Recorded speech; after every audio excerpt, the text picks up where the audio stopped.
또 자신의 힘으로 천국을 침노할 수가 없습니다. 자신의 공로와 자신의 노력으로 천국에 갈 사람은 아무도 없습니다. 오히려 사람들은 이 천국 복음의 말씀을 들을 때에 천국에 의해서 공격을 당하게 됩니다. 그리고 성령님의 역사하심을 통하여서 그 복음을 믿을 때에 천국에 들어가게 되죠.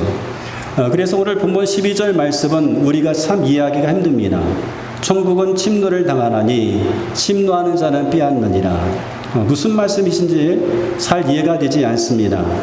그래서 이 부분에 대해서 관련된 주석서와 많은 책들을 제가 찾아보았는데, 그럼에도 불구하고 그래 바로 이거야 라고 이해할 수 있는 그런 부분을 제가 찾지를 못했습니다. 그래서 기도하면서 하나님께 도움을 구했습니다. 하나님, 이 부분을 통해서 하나님께서 우리 교회에 주시려고 하는 말씀은 무엇입니까? 우리가 무엇을 알기를 원하십니까? 라고 기도하면서 묵상을 했는데, 그때에 핵심 주제 하나를 찾게 되었습니다. 그 주제가 천국을 빼앗기지 말고 천국을 지켜주는 역할을 하자. 천국을 빼앗기지 말고 천국을 지켜주는 역할을 하자. 그런 이제 내용이었습니다. 우리가 전도를 하다 보면 옛날에 교회를 다녔던 분들을 종종 만나게 됩니다. 교회를 다녔는데 교인들의 행동에 상처를 받아서 마음에 물을 닫고 교회에 나오지 않는 그런 분들이었습니다. 그분들에게 왜 교회를 나오지 않습니까? 라고 물으면 교인들과 돈 문제가 얽혀서 그 돈 문제로 고통을 당했다. 또 교인들이 했던 그 언행, 그 말로 인해서 우리가 상처를 받고 실망했다. 그리고 믿는다는 사람들이 어떻게 그렇게 행동할 수 있을까? 교인들의 행동을 보면서 실망감에 교회를 떠났다라고 이야기를 합니다. 교인들에게 실족한 겁니다. 믿지 않는 사람들에게 실족한 것이 아니라 믿는 사람들에게 실족한 것이죠. 그렇게 실족해서 그들이 가지고 있었던 그 천국을 빼앗기게 된 겁니다. 예수님께서 제자들에게 이렇게 말씀하신 것이 있습니다. 실족하는 것은 없을 수 없으나 그렇게 하는 자에게는 화로다. 그가 이 작은 자 중에 하나를 실족하게 할진대 차라리 연자 맷돌이 그 목에 매어 바다에 던져지는 것이 나으니라. 이렇게까지 말씀을 하셨었어요. 믿는 사람들을, 예수님을 믿고자 하는 사람들을 실족하게 하는 것은 그 죄는 굉장히 큽니다. 그래서 예수님은 실족하게 하는 그 사람에게는 화가 있다라고 말씀하셨죠. 차라리 실족하게 하는 사람이 될지언정 맷돌을 목에 달고 바다에 빠져 죽는 게 낫다. 이렇게까지 심한 말씀을 하실 정도로 실족하게 하는 사람에게는 그 죄가 크다고 할 수가 있습니다. 그러면서 예수님께서 하셨던 말씀이 뭔가 하면 실족하게 하는 일이 없을 수는 없다. 실족하게 하는 일이 없을 수는 없다. 이 말씀 무엇입니까? 실족하게 하는 일들이 벌어질 수 있다는 겁니다. 여러분 주변에 여러분들이 신앙생활할 때에 여러분들을 실족하게 하는 일들이 있을 수 있다는 거예요. 그 실족하게 하는 것이 환경일 수도 있고 또 실족하게 하는 이유가 사람일 수도 있습니다. 주변의 사람들이 여러분을 실족하게 할 수 있는데 그 대상자가, 그 실족하게 하는 사람이 어떤 교회에는 목사일 수도 있고 어떤 교회에는 교회의 중직자일 수도 있다는 겁니다. 정말로 하나님과 가깝다고 여기는 사람들이 어떤 경우에는 우리를 실족하게 할 수도 있다는 것입니다. 실족하게 하는 일이 없을 수는 없다라고 하는 겁니다. 그러므로 여러분 주의를 해야 됩니다. 주의해야 됩니다. 무엇을 주의해야 되는가 하면 실족하지 않도록 주의해야 되죠. 사람들을 통해서, 예수 믿는 사람들을 통하여서 실족하게 하는 일이 있을 수 있으니 그런 일을 만났을 때에 내가 실족하지 않도록 주의를 해야 된다. 그래야 우리 가운데 가졌던 이 천국을 우리가 빼앗기지 않을 수가 있습니다. 천국은 침노를 당한다 이렇게 말씀하고 있어요. 이 말씀은 헬라어 비아제타이를 수동태로 해석한 결과라고 합니다. 침노를 당한다. 비아제타이인데 이 비아제타이라고 하는 이 헬라어를 수동태로 번역한 결과 힘으로 그렇게 침노를 당한다라고 해석하게 된 거죠. 근데 이 비아제타이라는 이 헬라어를 능동태로, 중간태로 이제 번역을 하게 되면 힘으로 진격하다, 격렬하게 빼앗게 된다라고 하는 그런 의미가 된다고 합니다. 그래서 NIV 성경에는 이렇게 기록하고 있어요.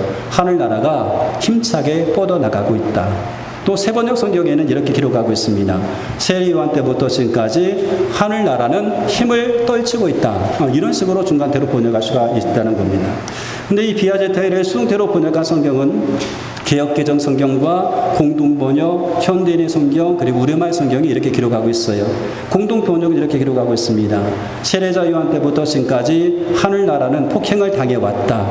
그리고 폭행을 쓰는 사람들이 하늘나라를 빼앗으려고 한다. 현대인의 성경을 보면 세례 요한 때부터 지금까지 하늘나라는 침략을 당하고 있다. 그리고 침략하는 사람이 그 나라를 빼앗는다. 우리말 성경을 보니까요, 세례자 요한부터 지금까지 하늘나라는 침략당하고 있으니 침략하는 사람들이 차지하게 될 것이다. 이렇게 말씀하고 있습니다. 천국의 어떤 강한 힘을 가진 사람들에 의해서 거칠게 강탈당하는 것으로 이제는 보입니다. 하늘나라가 폭력의 고통을 당하고 있고 천국이 폭력적으로 공격을 당하고 있다는 그런 내용이 되겠죠. 이렇게 보면 참 이해하기 힘듭니다. 그런데 이 말씀을 우리의 삶과 적용하면 좀 이해가 됩니다. 여러분의 삶 가운데 이루어졌던 그 하나님의 나라가 폭력의 고통을 당하고 있고 여러분에게 소유했던 그 천국이 폭력적으로 공격을 당하고 있다는 겁니다. 외부에 의해서 그런 천국의 공격을 당해서 그 외부적인 어떤 세력에 의해서 여러분이 가지고 있었던 그 천국을 빼앗아 가고 있다라고 하는 겁니다. 그래서 이 본문을 좀 더 쉽게 풀었으면 이런 의미가 됩니다. 세례 요한에 의해 선포되기 시작한 하나님의 나라가 헤롯과 열심당원들 그리고 유대주의적 종교 지도자들에 의해 심한 압박과 반대를 당하고 있다. 폭력을 휘두르는 강탈자들, 침노하는 자는 그것을 천국을 빼앗고 있다. 따라서 너희들은 천국을 빼앗기지 않도록 노력하고 힘을 내라. 그런 내용이 될 수가 있습니다. 예수를 믿고 구원받아 천국을 소유한 사람들에게서 그 천국을 빼앗아 가려고 하는 사람들이 있다는 거죠. 예수를 믿는 사람들을 실족시켜서 믿음에서 떠나게 하는 사람들이 있다는 겁니다. 그것이 의도가 되었든지 그것이 의도되지 않았든지 실족하게 하는 사람들이 있어서 그 실족하게 하는 사람들 때문에 천국을 빼앗기는 사람들이 있다는 겁니다. 그렇다고 한다면 그들이 누구인가? 라고 하는 거예요. 예수님은 그들이 누구인지에 대해서 본문에서 말씀해 주고 있습니다. 그들은 피리를 불어도 춤추지 않고 그리고 슬피 울어도 가슴을 치지 않는 사람들이라고 말씀하고 있어요. 우리가 읽었던 16절 말씀 가다 보니까 이 세대를 무엇으로 비유할까? 비유하건대 아이들이 장터에 앉아 제 동물을 불러 이르되 우리가 너희를 향하여 피를 불어도 너희가 춤추지 않고 우리가 슬피 울어도 너희가 가슴을 치지 아니하였다 함과 같도다. 여러분, 고대 그리스에는 아고라라고 하는 그런 광장이 있었다고 합니다. 사람들은 이곳에 모여서 회의나 집회를 열게 되었는데 그리고 가끔씩은 장을 열기도 했다고 합니다. 장이 열리는 날이면 이 광장은 아이들의 놀이터가 되었다고 해요. 근데 아이들이 놀이를 하는데 어떤 놀이를 했는가 하면 결혼식 놀이 그리고 장례식 놀이를 했다고 합니다. 그런 놀이를 했다고 그래요. 제가 이제 여러 번의 어떤 설교를 들어봤는데 그분들도 그러시더라고요. 그 목사님들도 예전에 자기도 장례식 놀이를 했다. 그렇게 이제 말씀하시는 분도 있어요. 저는 장례식 놀이 안 했는데 여러분 하셨는지 모르겠어요. 그래서 어허 하면 딸랑 그렇게 하면서 그 놀이를 했는데 너무 재밌었다라고 그렇게 이제 말씀하시는 분들도 왔어요. 그래서 한 친구가 피리를 불면 결혼식 놀이를 할 때 한 친구가 피리를 불면 다른 친구는 춤을 춰야 됩니다. 한 친구가 슬피 울면 다른 친구는 가슴을 치어야 되는 거죠. 그렇게 서로에게 반응하면서 노는 겁니다. 그런데 무슨 불만이 있는지 한쪽에서 피리를 불어도 춤을 추지 않습니다. 한쪽에서 곡을 해도 가슴을 치지 않습니다. 아무런 반응을 보이지 않는 거예요. 여러분 놀 때 서로가 반응을 보이면서 서로에게 이렇게 반응 보이면서 놀아야 재미있잖아요. 근데 반응이 없으면 재미가 없는 겁니다. 예수님 시대의 당시가 그랬다는 거예요. 그 당시가 그랬다는 겁니다. 그렇다고 한다면 지금의 시대는 어떤가라고 하는 거예요. 지금의 시대도 마찬가지입니다. 예전이나 지금이나 역시 무반응의 시대예요. 반응을 보이지 않는 그런 시대이다라고 하는 겁니다. 게임 가운데 고요 속의 외침이라는 게임이지요. 여러분 보셨을 거예요. 한 사람이 헤드폰을 쓰고 음악을 크게 틀어놓습니다. 그럼 앞에 있는 사람이 뒤에 어떤 그 글귀를 보고 설명을 하는 거예요. 앞에서 막 설명을 합니다. 큰 소리를 막 지르면서 설명을 해요. 근데 정작 헤드폰을 쓰고 있었던 사람은 그 소리가 들리지 않습니다. 그냥 입모양을 보고 유추해내는 거예요. 그러면서 맞추는 거죠. 앞에 있는 사람 못 알아들으니까 앞에 설명하는 사람은 더 크게 소리를 냅니다. 그런데 이 사람은 듣지를 못합니다. 왜냐하면 헤드폰 소리가 너무나 크기 때문에 그렇습니다. 고요식의 외침이라는 거죠. 지금도 그렇습니다. 헤드폰으로 들려오는 나의 소리가 너무 큽니다. 내 소리가 너무 큰 거예요. 그래서 다른 사람의 말을 듣지를 않습니다. 듣지 않는 것이 아니라 들으려고 하지 않습니다. 아무리 좋은 말로 타일러도 아무리 좋은 말을 전해줘도 듣지 않습니다. 진리의 말씀을 전하여도 귀 기울여 듣지를 않습니다. 지금은 듣지 않는 시대입니다. 왜냐하면 나의 소리가 너무나 크기 때문에 그렇지요. 내 생각이 너무나 크기 때문에 아무리 외부에서 좋은 정보, 좋은 소식을 전해주어도 듣지 않는 그런 시대입니다. 그러다가 가끔씩 우리는 주변의 사람의 소리를 듣기 위해서 우리가 쓰고 있었던 이 헤드폰을 잠시 이렇게 빼낼 때가 있습니다. 그리고 듣는 거지요. 그런데 거기서 끝입니다. 듣기만 합니다. 행하지는 않습니다. 지금의 시대는 귀를 듣고 그냥 끝나는 시대예요. 주님의 말씀을 듣고 그냥 끝나는 시대입니다. 말씀을 다 알고 있습니다. 하나님 말씀 우리가 모르는 것 아니잖아요. 말씀이 너무나 쉽고 너무나 정확해서 하나님 말씀을 알고 있음에도 불구하고 우리는 우리 자신을 합리화시키면서 그 말씀에 순종하지 않습니다. 그 말씀이 이제는 더 이상 듣고 싶지 않는 겁니다. 내가 하지 않으니까, 내 생각에 그 말씀이 아무리 좋은 말씀이어도 내 생각과 맞지 않으니까 나는 내 자신을 합리화시켜서 그 말씀에 불순종합니다. 그럼에도 불구하고 계속해서 그 말을 전하는 겁니다. 메시지를 전합니다. 내가 듣기 싫은 소리를 자꾸 전하기 시작합니다. 그럼 어떻게 됩니까? 그렇게 전하는 사람들의 입을 틀어막습니다. 듣기 싫어, 더 이상 말하지 마 하면서 그 입을 틀어막습니다. 여러분, 내가 듣기 싫은 소리라 할지라도 누군가는 들어야 할 소리가 있습니다. 그런데 내가 듣기가 싫으니까 말을 못하게 틀어막습니다.